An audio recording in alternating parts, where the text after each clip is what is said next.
ocean because of the harsh conditions.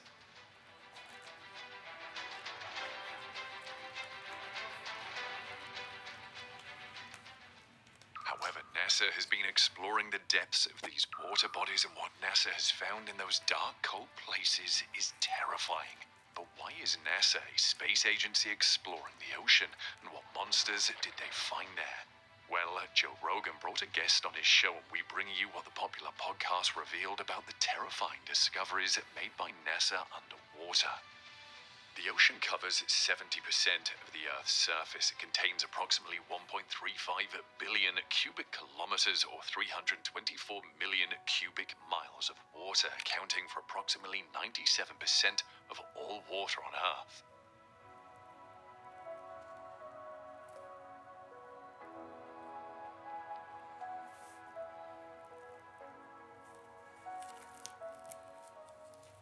It is our oceans that make all life on Earth possible and makes the planet appear blue when viewed from space. Earth is the only planet in our solar system that has been proven to have liquid water. Although the ocean is one continuous body of water, it has been divided into 5 major areas by oceanographers: the Pacific, Atlantic, Indian, Arctic, and Southern Oceans. The Atlantic, Indian, and Pacific Oceans all meet in icy waters near Antarctica.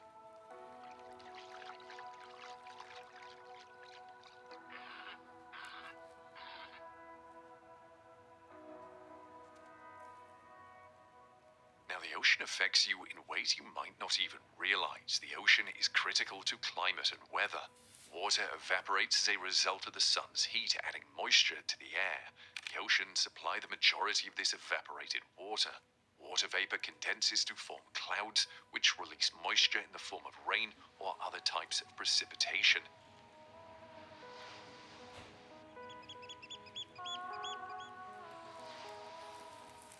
This process, known as the water cycle, is essential to all life on Earth. The ocean provides the majority of heat to the atmosphere. The ocean transfers heat to the atmosphere as the sun warms the water. The heat is then distributed throughout the world by the atmosphere. The ocean helps balance global temperatures by absorbing heat in the summer and releasing it in the winter.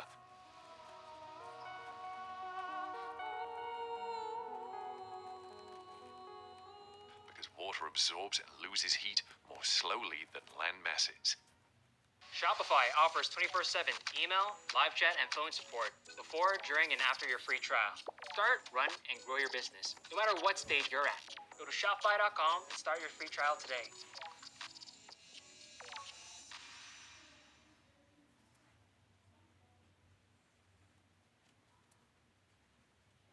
It's time for me to get set up for therapy, and I use this room as my office. But the desk is over here, and so when I'm seated at the desk, this is the background. I have my therapy session, which is virtual, and I find myself looking really forward to it nowadays because I found a therapist that I really like. I had to switch a few times until I found one that I loved, but now I look forward to it a lot. So I'm gonna hop on that, and I will catch up with y'all in like 30-45 minutes. Let's talk about therapy. I've been using BetterHelp for the last 3-ish months, and to make it more accessible and affordable for people, I think is pretty necessary. I have loved how easy it is to schedule. I mentioned at the beginning of this vlog that I went through 3 therapists until I found one that really stuck and clicked for me. And I think that's normal. Therapists are people. We are people. We have to communicate in a way that we get each other. And they made it so easy to get a new therapist and see which one fit for me. You go online and you kind of like say what you're looking for. Also, like, I prefer male, female, I prefer faith-based or not, all these types of things. And they have over 20,000 therapists online. And so you have access to some that you might not otherwise be able to meet with in your immediate area. And something else that I super appreciate is that each week I go in and I schedule my time slot for the next week. And I can also chat if I have a really quick question with my therapist. Megan, she's awesome. I love her. Over 3 million people have used BetterHelp. And so if that's something you're looking for, and if it's like, I want to try a couple therapists until I see which one fits, this is the way I recommend doing it. For me, it's fit into my life really well, and it's helped me. So thank you to BetterHelp.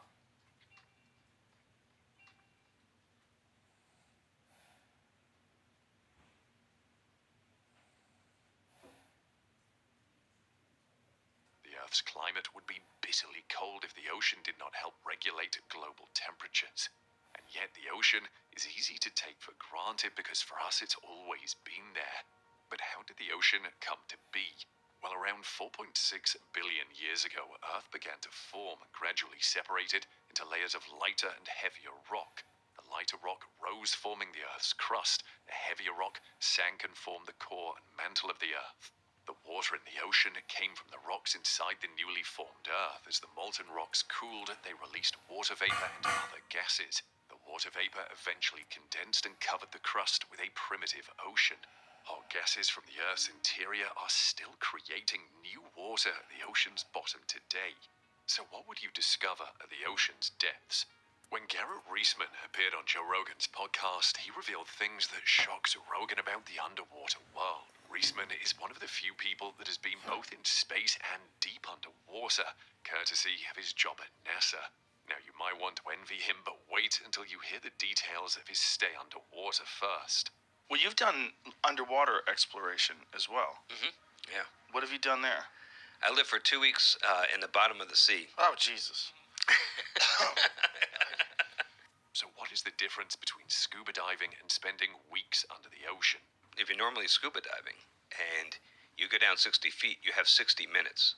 And then you got to come back up, or you get too much nitrogen in your blood and you're going to get bent, right? Mm-hmm. But it's not a problem if you just stay.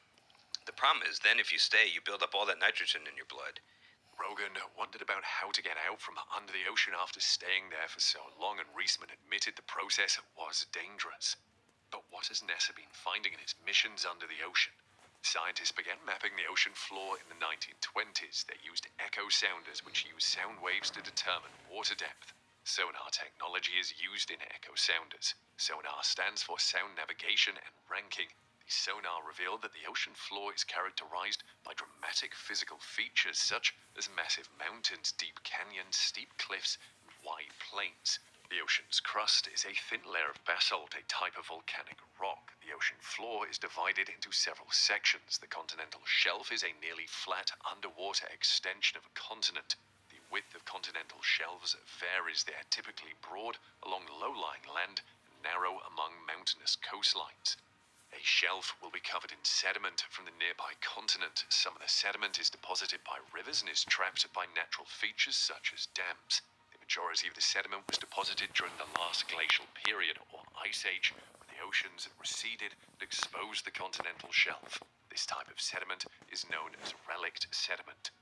The land then drops sharply off the continental shelf's outer edge, known as the continental slope. The slope almost reaches the ocean's bottom. The slope then flattens out into a gentler slope, known as the continental rise. The abyssal plain is formed when the continental rise descends to the deep ocean floor. The ocean is teeming with life from the shoreline to the deepest sea floor. The hundreds of thousands of marine species range from microscopic algae to the blue whale, the largest creature to have ever lived on Earth. The ocean is divided into 5 major life zones, each with organisms that are uniquely adapted to their respective marine ecosystem. The sunlit upper layer of the ocean is known as the epipelagic zone. It extends from the surface to a depth of about 200 meters or 660 feet. The epipelagic zone, also known as the photic or euphotic zone, exists in both lakes and the ocean. Photosynthesis can take place in the epipelagic zone because of the sunlight. The process by which some organisms convert sunlight and carbon dioxide into energy and oxygen is known as photosynthesis. Photosynthesis occurs in plants and algae in the ocean. Plants like seagrass have roots, stems, and leaves just like land plants. Algae are aquatic organisms that can use sunlight to photosynthesize. Seaweed refers to large algae such as kelp. The epipelagic zone is also home to phytoplankton. Plants, algae, and bacteria are examples of phytoplankton, which are microscopic organisms. They are only visible when billions of them form algal blooms and appear in the ocean as green or blue splotches. The mesopelagic zone is the next zone down, stretching to about 1,000 meters or 3,300 feet deep. Because the light is so dim, this zone is also known as the twilight zone. And because there is no sunlight in the mesopelagic zone, there are no plants, but large fish and whales dive there to hunt prey. The fish in this zone are small and bright. The lanternfish, which has organs along its side that produce light, is one of the most common. And animals from the mesopelagic zone, such as sperm whales and squid, will occasionally dive into the bathypelagic zone, which can reach depths of 4,000 meters or 13,100 feet. There is no light to be found in this zone, so scientists call it the midnight zone. Bathypelagic zone animals are small, but they have large mouths, sharp teeth, and expandable stomachs that allow them to eat whatever food they come across. The majority of this food is derived from plant and animal remains that drift down from the upper pelagic zones. Many bathypelagic animals lack eyes because they are not required in the dark, and there is simply nothing to see here. Because the pressure is so high and nutrients are scarce, fish in the bathypelagic zone move slowly and have strong gills to extract oxygen from the water. The water. Right now, you can get 100 hit loops for only $1. That's right, this is the craziest deal we've ever done in Unison history. 100 hit loops, melody loops, drum loops, bass loops, and guitar loops. Water at the ocean's bottom, known as the abyssopelagic zone, is extremely salty and cold at 2 degrees Celsius or 35 degrees Fahrenheit, and the pressure is very high. It can be up to 11,000 pounds per square inch. Most animals are unable to survive as a result of this, but the ones that do cope with the environment have bizarre adaptations. Many fish have jaws that appear to be out of place. The jaws allow them to drag their open mouth along the sea floor in search of food like mussels, shrimp, and microscopic organisms. Many of the animals in this zone are bioluminescent, including squid and fish. The light is produced by bioluminescent organisms through chemical reactions in their bodies. A glowing growth extends in front of the huge, toothy mouth of an anglerfish, for example. When smaller fish are drawn to the light, the anglerfish simply snaps its jaws and devours its prey. And the hadal pelagic zone is the deepest ocean zone, found in trenches and canyons. There aren't many organisms here. Isopods, a type of crustacean related to crabs and shrimp, are the few among them. However, spongefish and sea cucumbers thrive in the abyssopelagic and hadal pelagic zones. These animals, like many sea stars and jellyfish, rely almost entirely on falling parts of dead or decaying plants and animals, known as marine detritus. However, not all the bottom dwellers rely on marine detritus. Oceanographers discovered a community of creatures on the ocean floor that feed on bacteria near hydrothermal vents. These vents emit superheated water that is enriched with minerals from the Earth's interior. The minerals feed specific bacteria, which in turn feed creatures like crabs, clams, and tube worms. Now, a massive chain of mostly undersea mountains rises from the abyssal plains in each major ocean. The chain, known as the mid-ocean ridge, circles the Earth and spans more than 64,000 kilometers. A deep central rift or crack separates much of the mid-ocean ridge. The boundaries between tectonic plates are marked by mid-ocean ridges. In a process known as seafloor spreading, molten rock from the Earth's interior wells up from the rift, forming new seafloor. When scientists set off to explore the deep ocean off the coast of Western Australia, nothing prepared them for what they saw. Researchers observed a dazzling array of winged fishes casting themselves into the air on their way to the new marine park territories that will protect 740,000 square kilometers, or about 285,000 square miles of ocean around Cocos Keeling and Christmas Islands. Over 35 days of exploration, teams on the research vessel or RV Investigator used sonar to map the seabed, uncovering ancient sea mountains, volcanic cones, canyons, and ridges. Extinct volcanoes formed between 140 and 50 million years ago. The Cocos Keeling Islands were revealed to be twin peaks of a massive sea mountain rising nearly 5,000 meters from the sea floor by sonar. A third submerged peak, 350 meters below sea level, was also discovered. The crew reported a large treasure trove of species after sampling habitats with small trawl nets from 60 meters to 5,500 meters below the surface. Scientists believe that up to one-third of these species are unknown to science. This includes the possibility of a new species of blind cusk eel with a loose, gooey, see-through skin. Then there's the adorable deep-sea batfish, which resembles a well-cooked limbed ravioli with a please-love-me expression on its tiny face. This strange little creature shuffles along the seafloor on stubby little fin legs with large feet. The These are tiny anglerfish relatives. They have a tiny little lure and a depression on their snout that they can move to attract prey, and they essentially walk over the floor on their modified arms and legs. Another fish was discovered anchored to the ground by three strangely elongated stilt fins that allow it to hover effortlessly just above the sea floor, waiting to pounce on unsuspecting prey below. This fish is known as the tripod fish and has a few strange characteristics. This small fish has rays or elements that are elongated at the tips of its pelvic and caudal fins. These extremely long rays protrude from the pelvic fins and the lower caudal or tail fin. These rays appear to be rigid while the fish perches on the substrate but flexible when the fish swims away. Its pectoral fins, also known as tactile organs, extend upward to detect prey in the same way that antennae do. And because it lives in the deep ocean where it's dark, its eyes have shrunken to almost vanished. Their coloration varies from bronze to pale, with grey on the head, belly and lower back. Tripod fish spend the majority of their lives perched on their fins on the ocean floor waiting for a meal. When it detects food, it uses its long and feathery pectoral fins to alert itself. These long pectoral fins, which act as hands, will then capture the food and direct it towards its mouth, which has a large gape. Small planktonic crustaceans, zooplankton, and any tiny organism that drifts through the current will be eaten. The tripod fish faces in the direction of water movement, remaining still and waiting for food to arrive to increase its chances of obtaining food. Tripod fish are hermaphroditic in the sense that they have both male and female reproductive organs that mature at the same time. If this fish cannot find a mate due to its solitary existence in the harsh environment, it can fertilize its own eggs, ensuring the species' survival. When the tripod fish self-fertilizes, it spawns both sperm and eggs into the water column. When two tripod fish mate, one releases sperm, while the other releases eggs into the water column. The researchers also discovered a hermit crab with a shell made of a deep-sea colonial zoanthid coral.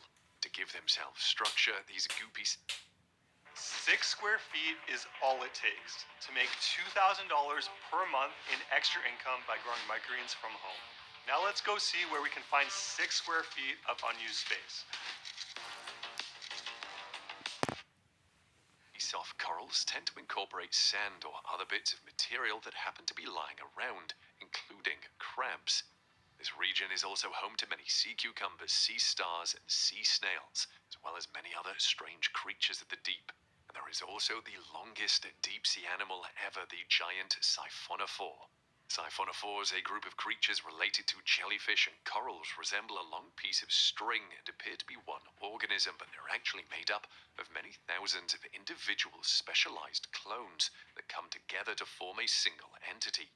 The scientists estimated the outer ring of this siphonophore to be about 49 feet in diameter using lasers mounted on their ROV, implying that this section alone is 154 feet long, or about as tall as an 11-story building.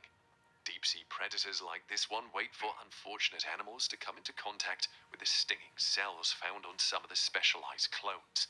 The siphonophore, which is a type of jellyfish, is composed of millions of interconnected clones, as if the Borg and the Clone Wars had a child. In the colony, a clone can do about a dozen different jobs, but each clone is specialized to a specific task.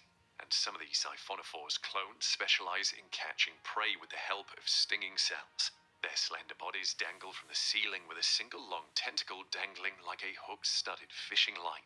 In the open ocean, a siphonophore colony in a line creates a curtain of deadly tentacles. But in this case, the animal is hunting in a galaxy-like spiral with the long wisp-like tentacles draped below. Furthermore, the colony does not have to move to feed. When a clone captures its prey, such as a fish or crustacean, it will reel it back to the colony, where other clones that act as mouths will surround it. Many cells swallow it all at once.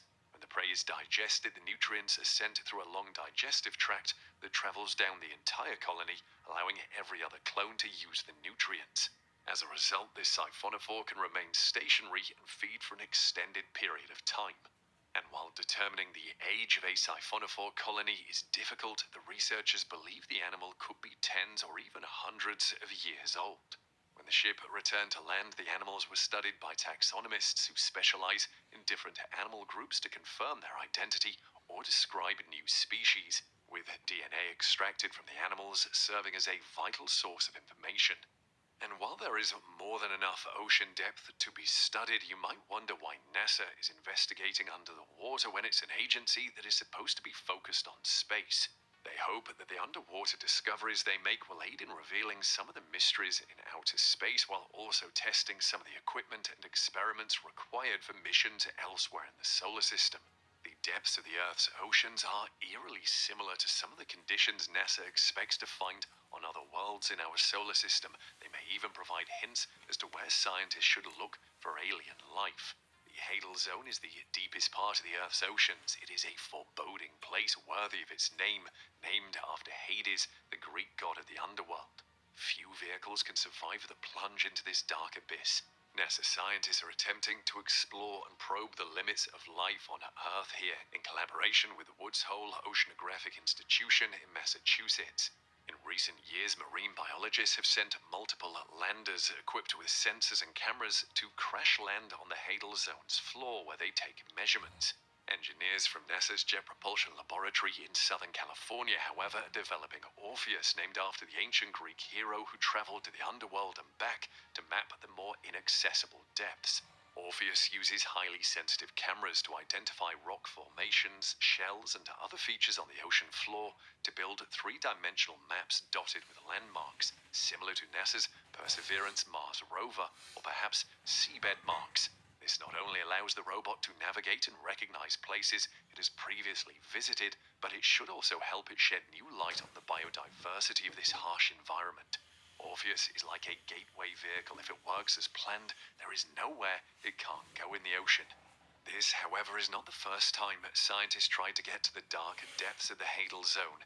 Nereus, Orpheus's predecessor, was sent down to the Kermadec Trench, which is located northeast of New Zealand, in 2014. However, the underwater vehicle imploded about 10 kilometers or 6.2 miles below the surface due to the immense pressure. The loss of Nereus made them reconsider how they explored the deep sea. Orpheus, which is roughly the size of a quad bike and weighs around 550 pounds or 250 kilograms, is intended to be much lighter, smaller, and less expensive than previous underwater vehicles. This should make it more agile, allowing it to enter previously unexplored trenches and vents on the sea floor. For a long time, marine biologists believed that life could not exist in the Hadal Zone, but as deep-sea submersibles began exploring the region in the first half of the 20th century, it became clear that life could indeed exist there. However, it was still thought that all living organisms were sustained by a food chain that was ultimately powered by photosynthesis. In surface waters, plants, algae, and some marine bacteria convert the sun's energy into sugars, which they store in organic matter. This is then consumed by herbivores, which are then consumed by carnivorous animals. Scientists were convinced that organisms on the ocean floor survived by eating dead organic matter, such as animal carcasses, feces, and the steady fall of other organic detritus or marine snow that fell from above. However, it was thought that there was not enough food to sustain much in the way of sea creatures, and that the deepest areas were still Kinesis not only protects your wealth from inflation, but grows your investment month to month. But too dark and cold for life. However, in 1977, a US research team dropped a remotely operated vehicle at 8,000 feet or 2,440 meters into the Pacific Ocean, changing people's perceptions of the deep sea. The vehicle was sent to photograph hydrothermal vents where heat from volcanic activity seeped through the ocean floor. The scientists were astounded to discover vibrant ecosystems teeming with marine organisms such as translucent snailfish and amphipods, tiny flea-like crustaceans that had never been seen before. With this discovery, they discovered an entirely new way of living on Earth. These are animals that don't require direct sunlight, and they survive by consuming chemicals from the sea floor. The scientists were perplexed. How could Hadal Zone species withstand such crushing pressure? Their source of confusion was that there is 15,000 pounds per square inch of pressure. It is so intense that individual animal cells would be squeezed out. Scientists have since discovered that organisms living at such depths have adapted on a cellular level. Piezolites are enzymes found in Hadal zone creatures such as giant amphipod crustaceans and snailfish that prevent their cellular membranes and proteins from being crushed under extremely high pressure. Piezolites counteract the pressure by increasing the space that proteins occupy within the organism's cell to compensate for the weight of the water surrounding them. It's like putting up tent stakes. Discovering organisms that can not only survive but thrive in such a harsh environment raises important questions for biologists looking beyond our planet's boundaries. Could life like this also be found on other ocean worlds? Under the icy surface of Jupiter's moon, Europa is a saltwater ocean that is thought to be between 40 to 100 miles or 60 to 150 kilometers deep and contains twice the amount of water as all of Earth's oceans combined. Below Europa's thick ice sheet, which is crisscrossed by cracks and fractures sunlight doesn't penetrate, the pressure beneath the icy crust is comparable to that of the Hadal zone. The thinking is that a robot capable of exploring the Hadal zone on Earth could do the same on a frozen moon, 628.3 million kilometers or 390.4 million miles away. So the ocean floor is like a great testbed for us to develop the technology that we need to have a successful mission to one of these ocean worlds. Building a robot for the Hadal zone is extremely difficult though. Orpheus must withstand extreme pressure and temperature extremes. The water in the Hadal zone is just above freezing, but temperatures in the hydrothermal vents can reach 370 degrees Celsius or 698 degrees Fahrenheit. Thick walls are required to keep the electronics from being crushed or getting wet. Orpheus is made up in part of syntactic foam, a buoyant material made up of microscopic glass spheres set in epoxy resin. The foam used in Orpheus was left over from James Cameron's Deep-Sea Challenger, which descended to the bottom of the Mariana Trench in the Western Pacific in 2012. Because it is pitch black in the deep ocean, Orpheus has a massive flashlight. If the light remains on the entire time, the robot's battery will be quickly depleted, leaving it stranded at the crushing depths. As such, Orpheus will switch to a low power mode when not taking images or samples to save power. While sending robots to Europa and Enceladus may be decades away, NASA scientists are already applying what they've learned from deep-sea exploration to space missions. And NASA will send a robotic rover to our moon's south pole in 2023 to look for water ice. The Volatiles Investigating Polar Exploration Rover, or VIPER, will study ice near the lunar crater Nobile in the hope that it can be mined for rocket fuel or drinking water. While not operating underwater, a lunar rover will face many of the same technical challenges. Let's hear what impresses you the most among the creatures living in the deep and dark depths of the ocean in the comments section below. Make your video stand out the easy way with CapCut. First, open CapCut and import a video you want to apply the effect to. Then, click on